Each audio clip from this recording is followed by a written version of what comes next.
많은 은혜 되시기 바라겠습니다.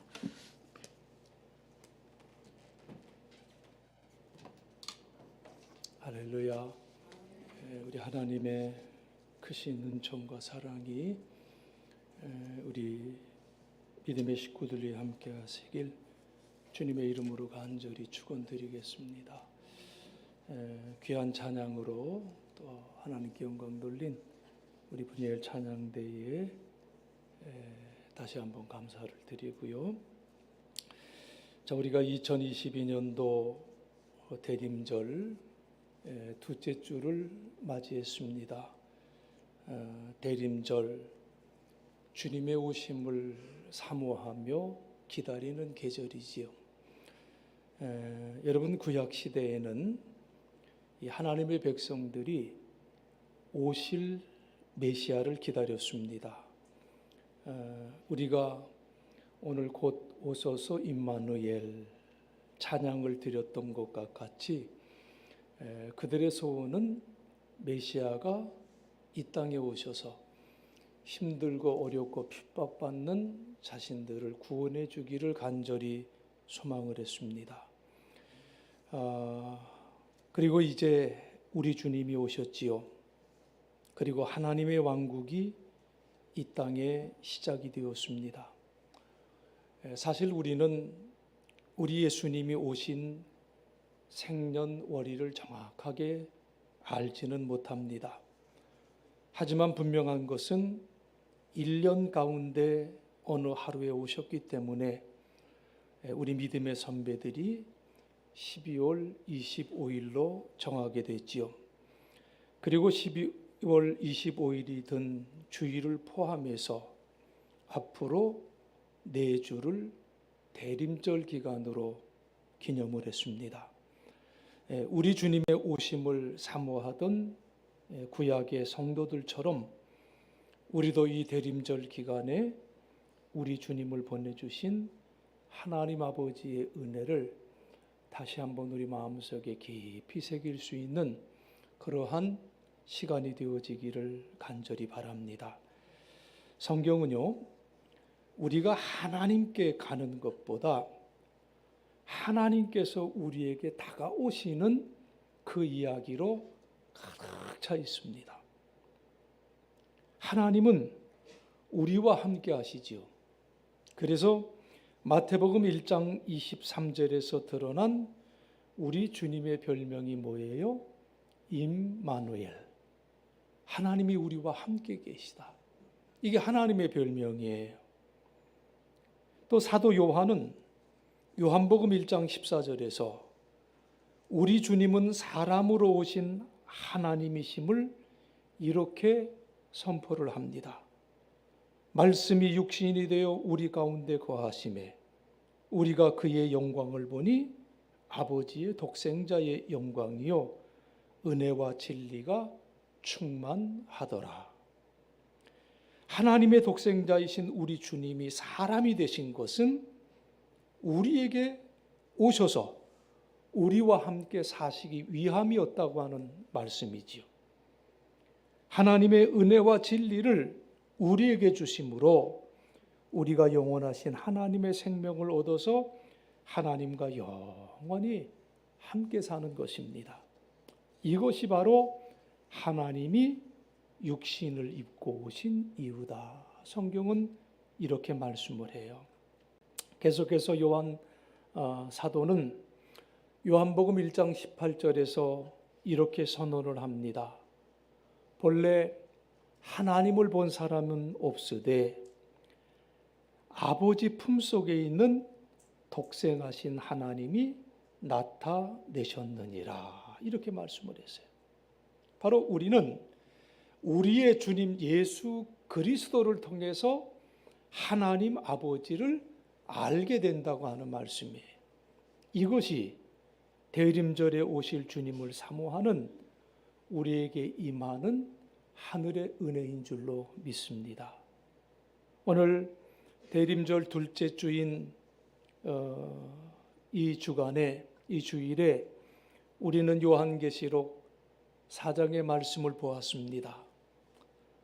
요한계시록 4장과 5장은 하늘의 보좌 위에 앉으신 성부 하나님을 중심으로 주어진 계시를 증거해 주고 있는데요. 특별히 이 요한계시록 4장, 5장은 하늘에서의 예배를 우리에게 상세하게 보여주고 있습니다. 저는 지난 한 주간 동안 장로님, 우리 최영자 장로님 하늘나라 가신 이후에 이상하게 사무실에 앉으면 이 말씀만 보게 되더라고요. 요한계시록 얼마나 많이 읽었는지 몰라요. 특별히 4장, 5장은 매일 한 5번씩 이렇게 읽으면서 장로님의 그 삶을 돌이켜보고 또 우리 용산교회에서 믿음 생활 잘 하시다가 하늘나라에 가신 한 분들의 모습을 지난 한 주간 동안은 계속해서 생각해 보았어요.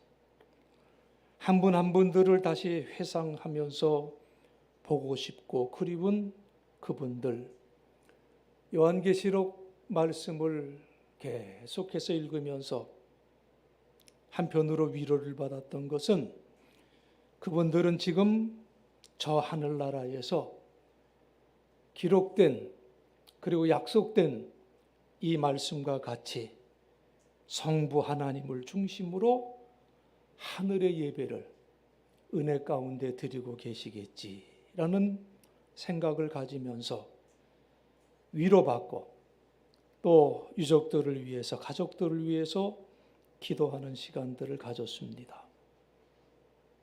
우리 최종순 장로님, 김학종 권사님, 최만수 권사님, 최의웅 집사님, 그리고 범준이, 진석이, 그리고 한순애 권사님, 최희순 권사님, 김복순 권사님, 오수경 권사님, 원경림 권사님, 최정림 권사님, 최병환 권사님, 최숙자 전도사님, 그리고 지난주 하나님의 부르심을 받으신 최영자 장로님, 한 분 한 분 모두가 그립고 보고 싶고 그리고 참 감사한 분들이에요. 고인을 생각할 때마다 그 그리움이 얼마나 큰지 말로 형용할 수가 없지만 오늘 대림절 둘째 주일을 맞이하면서 함께 봉독한 요한계시록에 증거된 하늘나라의 보좌를 바라보면서 우리가 서로 위로받고 이 하늘에서의 예배의 자리로 초대해 주시기 위하셔서 우리를 구원의 길로 인도해 주시기 위하셔서 이 땅에 오신 예수님, 그리고 내가 다시 오시마 약속하신 그 주님을 기다리는 마음을 새롭게 가지며 주어진 귀한 대림절의 기간을 지킬 수 있는 우리 모두가 다들 되어지기를 간절히 바랍니다. 저는 오늘 이 요한계시록 4장 전체에 있는 말씀 한 절 한 절을 읽어가면서 강해 설교 방식으로 그 말씀의 뜻을 여러분과 나누는 시간을 가지면서 하늘 보좌의 예배를 우리가 이 땅에 살아가고 있지만 이 땅에서부터 맛볼 수 있는 그러한 은혜가 임하기를 간절히 바랍니다.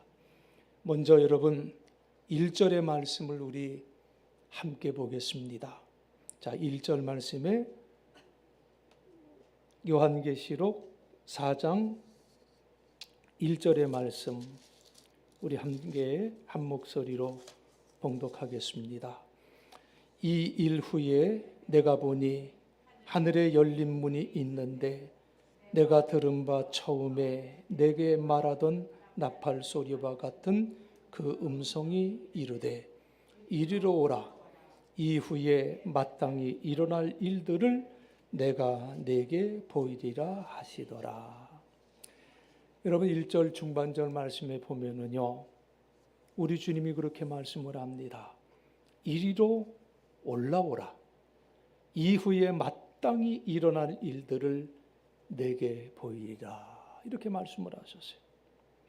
이 말씀 앞에서 사도 요한은 그의 눈으로 하늘의 열린 문을 보았다고 고백하고 있습니다.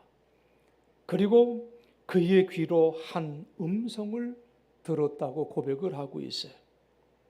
요한이 들은 그 음성, 처음에 내게 말하던 나팔 소리 같은 그 음성이었다고 말씀을 하고 계세요. 여러분, 요한계시록 1장 10절에 보면 이렇게 기록이 되어 있어요. 주의 날에 내가 성령에 감동되어 내 뒤에서 나는 나팔 소리 같은 큰 음성을 들으니, 바로 이 나팔 소리 같은 큰 음성의 주인 우리 주 예수 그리스도이신 줄로 믿습니다. 우리 주님은 1장 1절에서 말씀하신 것처럼 요한계시록의 계시를 요한에게 주시는 분이시고, 또 우리는 주님께서 요한을 통해 우리에게 주시는 계시를 받습니다.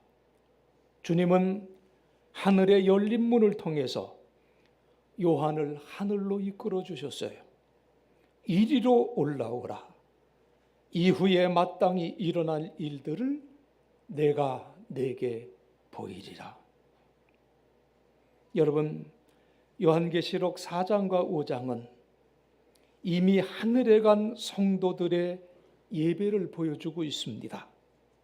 그런 면에서 이후에 마땅히 일어날 일들은 요한계시록 6장서부터 22장 끝까지의 내용을 의미하는 것이지요. 자, 본문 2절의 말씀을 우리 같이 계속해서 보겠습니다. 내가 곧 성령에 감동되었더니 보라, 하늘에 보좌를 베풀었고 그 보좌 위에 앉으신 이가 있는데, 자, 성자의 초청으로 하늘에 간 요한은 순식간에 성령으로 감동이 되었다고 그랬어요. 그리고 성자께서 보도록 하신 것을 보고, 그리고 듣도록 하신 것을 듣습니다. 그리고 먼저 그는 하늘에 있는 보좌와 그 보좌 위에 앉으신 이 바로 성부 하나님을 보게 되지요. 그러니까 요한은 성자의 초청으로 하늘에 가서 성령에 감동되어 성부 하나님을 뵙게 되었다는 것이지요. 이어서 3절 말씀을 여러분 보세요. 앉으신 이의 모양이 뭐라고 그랬습니까? 함께 봅니다. 벽옥과 홍보석 같고 또 무지개가 있어 보좌에 둘렀는데 그 모양이 녹보석 같더라. 자, 이제 요한은 3절에서 보좌 위에 앉으신 성부 하나님의 형상을 벽옥과 홍보석 같다고 고백하고 있어요. 바로 하나님의 존귀하심을 그리는 상당히 상징적인 표현이에요. 그리고 그 보좌에 무지개가 둘러 있는데 그 무지개의 모양이 녹보석 같다, 에메랄드 같다, 그렇게 표현을 하고 있습니다. 그리고 이어지는 4절에서 뭐라고 그랬습니까? 그 보좌에 둘러 24 보좌들이 있고 그 보좌들 위에 24 장로들이 흰 옷을 입고 머리에 금관을 쓰고 앉았더라. 이렇게 말씀을 하고 있어요. 하나님의 보좌 주위로 둥그렇게 24개의 보좌가 있었고요. 그리고 그 각각의 보좌에 24명의 장로가 앉아있는 모습을 요한이 보게 됩니다. 이 24 장로는 흰 옷을 입고 머리에는 금관을 쓰고 있었습니다. 보통 사람들이 앉을 수 있게 만든 것은 의자인데 성경에 보면 이 의자를 보좌로 표현하고 있어요. 이 의자와 보좌의 차이는 과연 뭘까? 여러분, 보좌는 사람이 앉을 수 있는 똑같은 가구지만 그 표현을 보좌로 했다는 것은 권력을 가지고 다스리는 권위를 상징하는 단어이지요. 그러면 이 24장로는 의자가 아니라 보좌에 앉았다고 했으니 그러면 이들은 과연 누굴까요? 이들이 천사들일까? 아니면 이들은 하늘에 간 성도들일까? 저는 이 물음을 던지면서도 이것이 정답이라고 말씀드리지를 못합니다. 다만 저는 이 24장로들이 하늘에 간 모든 성도를 대표하거나 하늘에 간 모든 성도들을 상징하는 분들이다, 이렇게 해석하고 싶어요. 그들이 흰 옷을 입은 것은 어린 양이신 우리 주님의 보혈로 그 죄 사함을 받은 것을 상징해 주는 것이죠. 그들이 앉은 보좌는 그들에게 하나님께서 나누어 주신 통치를 상징을 하는 거예요. 이처럼 하늘에 성도가 있는 자리는 보좌라. 성도가 입는 옷은 흰 옷이고 성도가 쓰는 관은 금으로 만든 금관이라고 우리에게 말씀해 주고 있어요. 아직 세상에 있는 성도들, 로마 제국의 핍박을 견디는 성도들, 우상 숭배와 싸우는 성도, 주님께서 요한에게 주신 이 계시의 모습을 통해서 많은 것을 깨달았고 많은 은혜를 받았으리라고 믿습니다. 이같이 오늘을 살아가는 우리 모두도 우리가 받을 영광에 대한 소망이 오늘 여기서 우리의 삶을 이길 수 있는 힘으로 인도되는 줄로 믿습니다. 5절의 말씀을 계속해서 보겠습니다. 보좌로부터 번개와 음성과 우레소리가 나고 보좌 앞에 7 등불이 있으니 이는 하나님의 7 영이라. 다시 요한은 하나님이 앉으신 보좌로부터 번개, 음성, 우레소리를 보고 듣습니다. 이 보고 들음을 통해서 요한은 하나님의 놀라운 위엄을 깨달아요. 체험해요. 그리고 그 보좌 앞에 있는 7 등불, 즉 하나님의 7 영이신 성령을 뵙게 되지요. 이렇게 예배의 현장에는 보좌에 앉으신 성부 하나님, 우리를 위해서 보혈을 흘리신 성자 하나님, 그리고 어두운 우리에게 모든 은혜를 밝게 깨닫게 빛을 비추시는 성령 하나님이 함께 계시는 그 모습을 우리에게 보여주고 있습니다. 우리가 예배하는 대상, 이렇게 성부, 성자, 성령으로 존재하시는 삼위일체 하나님, 이 하나님이 저 하늘나라에서도 예배의 대상일 뿐만 아니라 이 땅에서도 이 하나님이 우리의 예배의 대상이 되는 줄로 믿습니다. 6절의 말씀을 계속해서 보십니다. 자, 6절 말씀 함께 봅니다. 보좌 앞에 수정과 같은 유리바다가 있고 보좌 가운데와 보좌 주위에 4 생물이 있는데 앞뒤에 눈들이 가득하더라. 자, 6절에서 요한은 보좌 앞에 있는 수정과 같은 그 유리바다를 보게 됩니다. 바다인데 유리로 되어 있다는 이 말씀은 하나의 상징이지요. 그리고 하나님의 보좌를 중심으로 4 생물이 있습니다. 이 생물은 하나님과 늘 함께 있는 천사, 구룹이라고 하는 이 천사는 케루빔 천사라고 불리우는데 늘 하나님 곁에서 하나님을 예비하는 천사입니다. 그러니까 이 케루빔 천사가 있는 곳은 하나님이 계시는 곳이에요. 창세기 3장에 보면 우리 하나님이 에덴 동산의 생명나무 과실을 죄인이 접근하지 못하도록 천사를 통해서 지키게 했는데 그 천사가 케루빔 천사예요. 이 케루빔 천사가 불칼로 지켰습니다. 또 성소의 지성소에 두는 언약궤의 윗뚜껑 양쪽에는 우리 성경에는 그룹이라고 번역된 이 케루빔 천사가 조각되어서 공간을 만들고 그 공간에 하나님이 임하셨습니다. 또 에스겔서 1장에 보면 이 케루빔 천사에 대한 상세한 말씀이 나오는데 이 네 생물은 본문 8절에 보니까 각각 6날개를 가졌는데 그 날개 앞뒤에 특별히 수많은 눈을 가지고 있는 것으로 묘사가 되고 있습니다. 여러분, 눈이라고 하는 것이 뭡니까? 보는 것이지요. 그리고 본다는 것은 무슨 의미입니까? 그것은 안다는 의미지요. 그러니까 이 말씀은 이 천사들이 비록 피조물이지만 하나님이 그들에게 놀라운 지혜를 주셨다는 것임을 드러내고 있는 거예요. 자, 7절 말씀을 계속해서 여러분 함께 봅니다.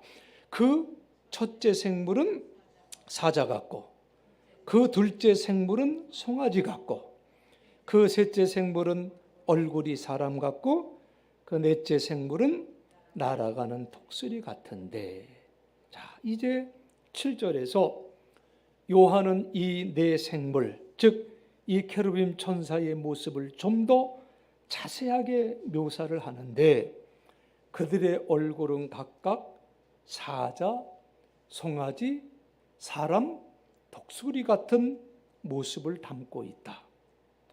사자와 독수리는 각각 땅과 하늘에 있는 동물의 왕이에요. 송아지라는 것은 소지요. 그리고 소는 사람에게 가장 가까운 가축이에요. 그리고 사람은 하나님의 형상대로 피조된 피조물이죠. 자, 이렇게 케루빔 천사가 드러내는 네 생물은 다 하나님의 창조를 드러내고 있는 거지요. 이 네 생물은 하나님이 당신의 피조물들과 늘 함께 하시며 그들의 예배를 받으시는 것을 드러내고 있습니다. 이어지는 8절의 말씀을 함께 봅니다. 네 생물은 각각 6날개를 가졌고 그 안과 주위에는 눈들이 가득하더라. 그들이 밤낮 쉬지 않고 이르기를 거룩하다, 거룩하다, 거룩하다. 주 하나님 곧 전능하신 이여, 전에도 계셨고 이제도 계시고 장차 오실 이시라 하고. 자, 지금 이 8절에서는 이 네 생물이 드리는 예배가 기록이 되고 있습니다. 그들이 드리는 예배는 밤낮 쉬지 않고 드리는 예배라고 그랬어요. 아마 이것은 천사이기 때문에 가능했을 거예요. 주무시지 않는 하나님에게 천사가 드리는 예배. 자, 그들이 드리는 예배의 내용이 뭐냐? 8절 중반절에 기록이 되어져 있습니다. 거룩하다, 거룩하다, 거룩하다. 주 하나님 곧 전능하신 이여, 전에도 계셨고 이제도 계시고 장차 오실 이시라.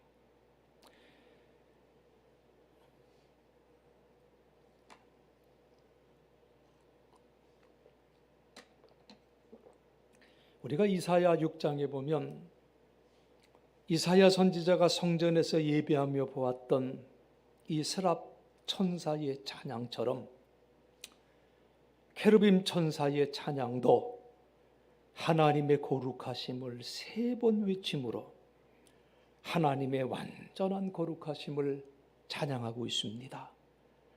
거룩하신 하나님을 찬양하는 우리는 우리의 거룩함이 아니라 우리 주님의 보혈의 공로로 거룩함을 받아 거룩하신 하나님을 찬양하며 예배하게 되는 것인 줄로 믿습니다.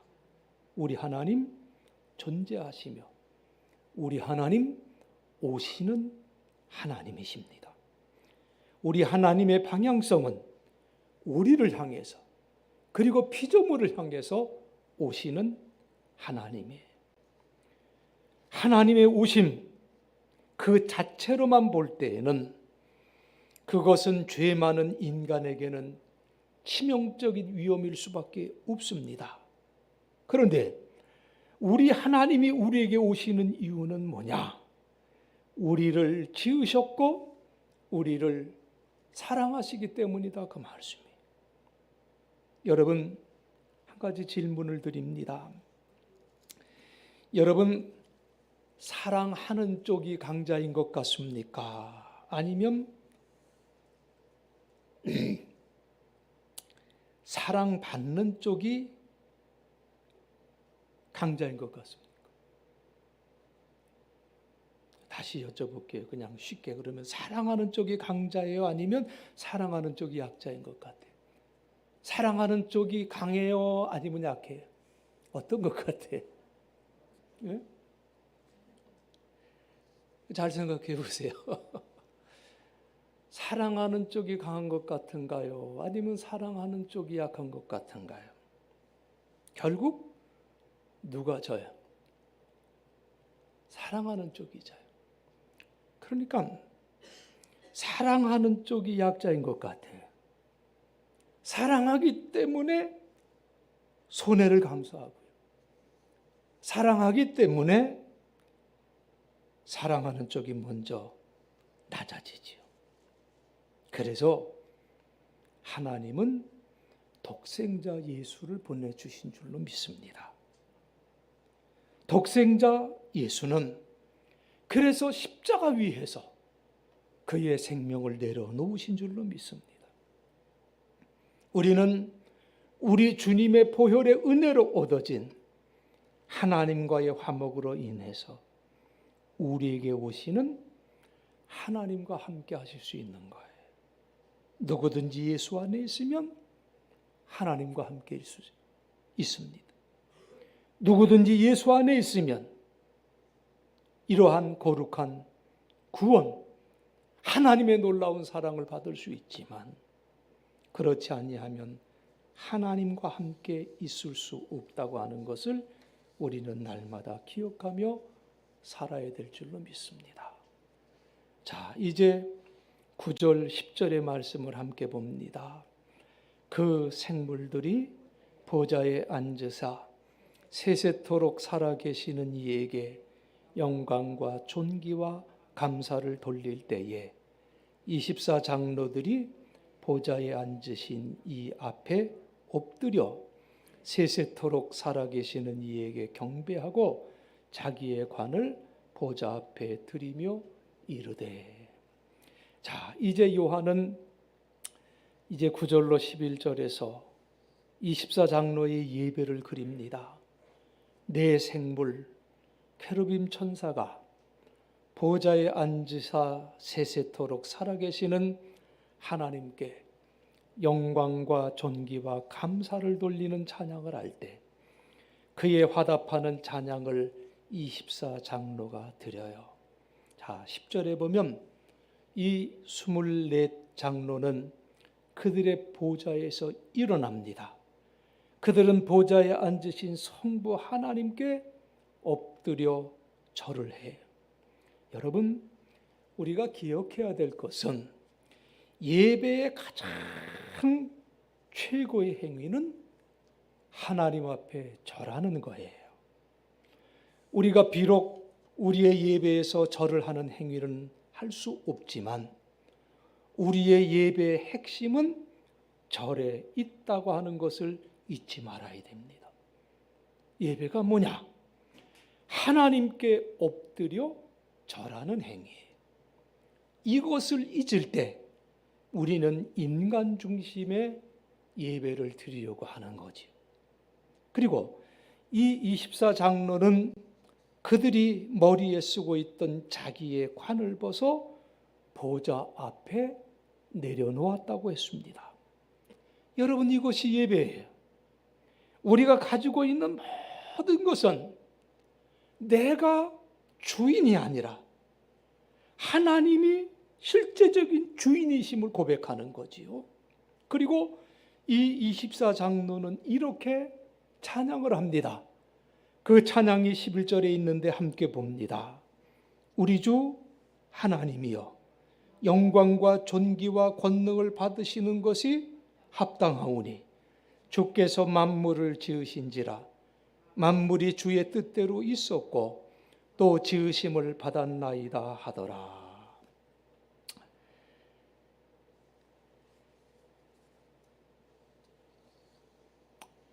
여러분, 우리가 나의 주가 되시며 나의 하나님이신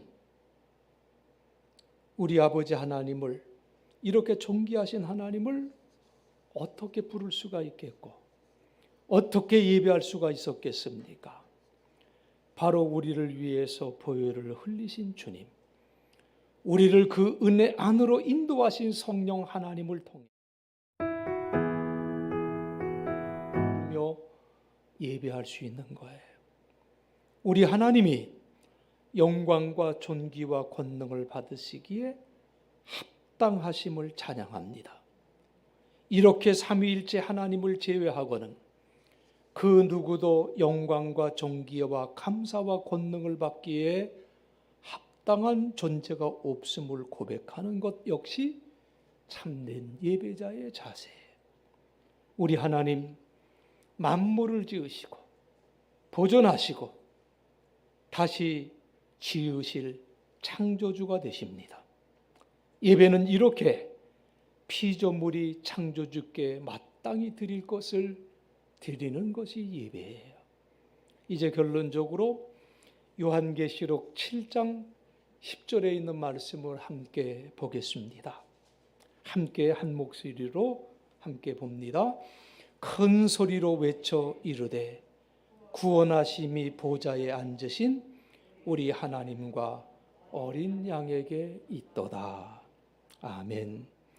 이 말씀, 각 나라와 족속과 백성과 방언에서 나온 큰 무리가 흰옷을 입고 손에 종려가지를 들고 보좌 앞과 어린 양 앞에 서서 큰 소리로 찬양을 하는 내용이 기록된 말씀이지요. 구원하심이 보좌에 앉으신 우리 하나님과 어린 양에게 있도다. 이 말씀이 얼마나 귀하고 복된지요. 여러분, 구원은 하나님께 속한 것이, 우리가 이러한 놀라운 구원을 받았어요. 우리가 2022년도 대림절 기간에 이렇게 우리에게 구원을 주시는 삼위일체 하나님을 더욱더 예배하고 감사하며 영광 돌리는 우리 모두가 되어야 될 줄로 믿습니다. 이 대림절 기간 동안 하나님의 영광과 존귀하심과 권능을 감사함으로 예배하는 가운데 예비하신 놀라운 은혜가 우리 사랑하는 믿음의 권속들 위에 넘치시길 주님의 이름으로 간절히 축원드리겠습니다. 기도하시겠습니다. 사랑의 하나님, 죄로 인하여 죽을 수밖에 없는 미천한 저희들이었지만